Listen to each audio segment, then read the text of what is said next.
কোটা সংস্কারের দাবিতে চট্টগ্রামে আন্দোলনকারী শিক্ষার্থীদের সঙ্গে সংঘর্ষের সময় একটি 6 তলা ভবন থেকে ছাত্রলীগের অন্তত 15 জন কর্মীকে ফেলে দেওয়ার অভিযোগ উঠেছে।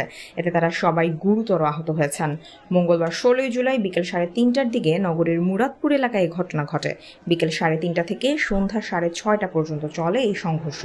স্থানীয় সূত্রে জানা গেছে, সংঘর্ষ চলাকালীন বিকেল 5টার দিকে মুরাদপুরের একটি 6 তলা ভবনের ছাদে আশ্রয় নেওয়া ছাত্রলীগ নেতাকর্মীকে বেধড়ক পিটিয়েছেন আন্দোলনকারীরা।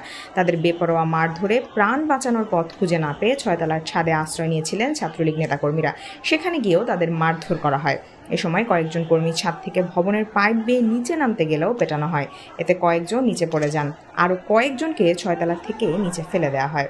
পিটিয়ে আহতের পর অন্তত 15 জন ছাত্রলীগ কর্মীকে 6 তলা থেকে নিচে ফেলে দিয়েছেন কোটা সংস্কার আন্দোলনকারীরা। এমনটি জানিয়েছেন চট্টগ্রাম মহানগর ছাত্রলীগের সাবেক সাধারণ সম্পাদক ও বর্তমান আওয়ামী লীগের যুব ক্রীড়া উপকমিটির সদস্য নুরুল আজিম রনি।